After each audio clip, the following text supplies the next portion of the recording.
Hi everyone, I'm Aimee Rose. I'm here to answer a few questions.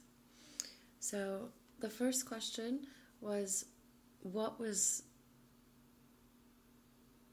a situation in which you were faced with failure and how did you deal with it? The first question regarding that overall question is, what was the situation, context, or project, and focus on why it's important. So the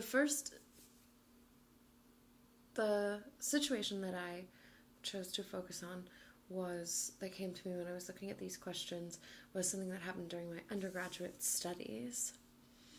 I was a part of a group show in San Francisco with a number of other students who went to the San Francisco Art Institute, and I was doing a sculptural installation at the show that involved something that was hanging, along with some video works that I produced to go along with and to be projected onto the actual physical sculpture. I had worked very hard on it for over a month, and other people within the show were counting on me to kind of have mine positioned and curated and installed properly so that it would work with the flow of the rest of the show. It was also one of my first group shows as well, so it was a big moment for me. It was very important for me.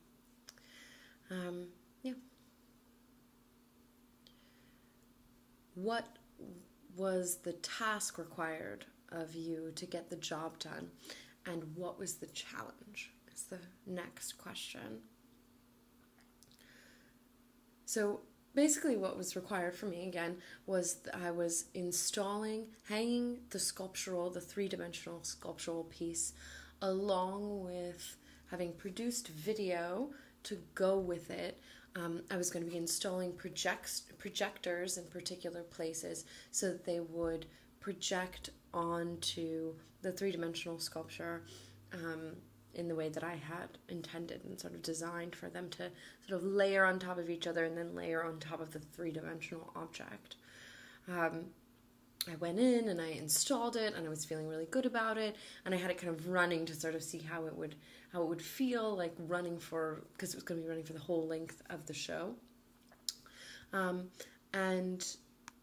I had all this set up, and I was feeling really good about it and where it was at, and I went away for a little bit and was like looking at other parts of the show, and came back and realized that one of the projectors had totally stopped working.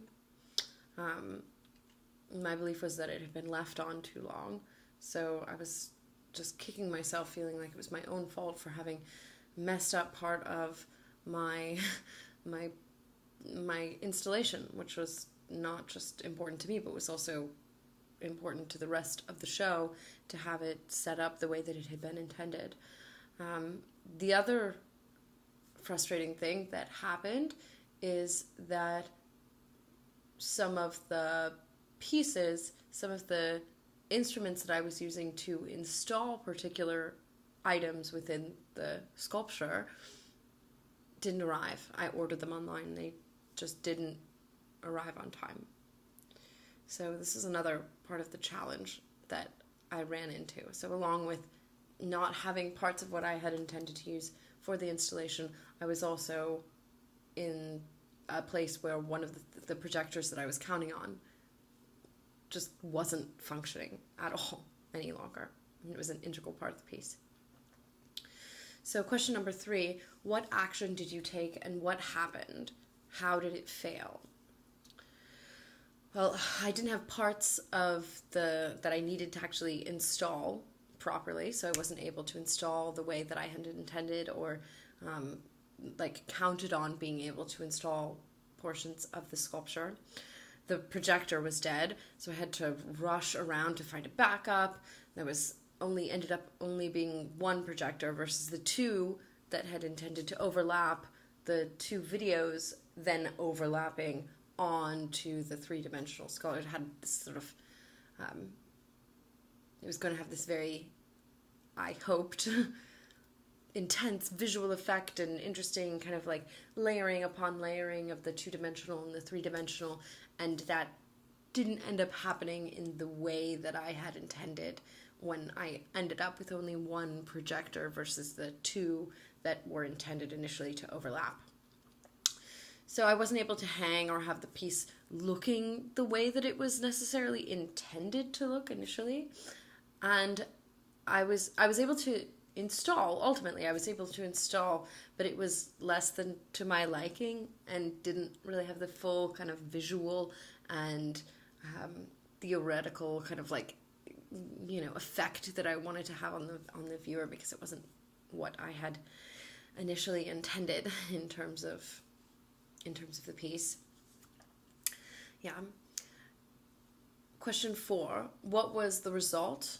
What did you learn? And how have you changed based on this experience?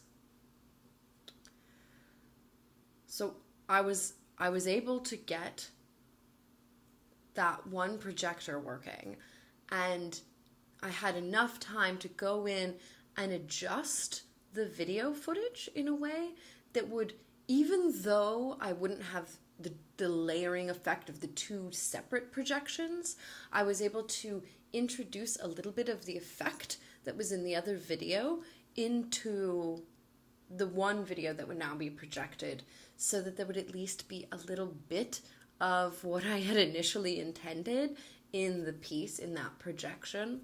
I was also able to find an alternate way to hang the three-dimensional work and to like secure the projectors. So I had to kind of pull together to figure out and kind of creative problem solve on the spot to figure out how to make that happen. But I was able to find a way to actually make it work and install three-dimensionally.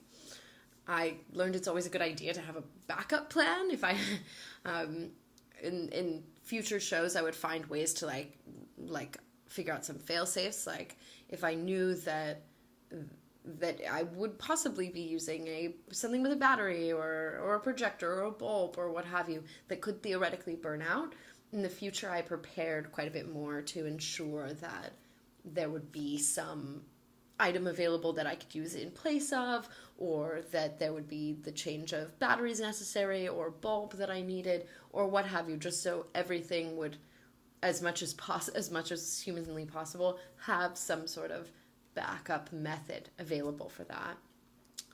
I feel I'm also, through this experience, this being that first group show ever, I am much more likely to try and think out those negative outcomes and be able to prepare for them, so that, and even sort of psychologically prepare.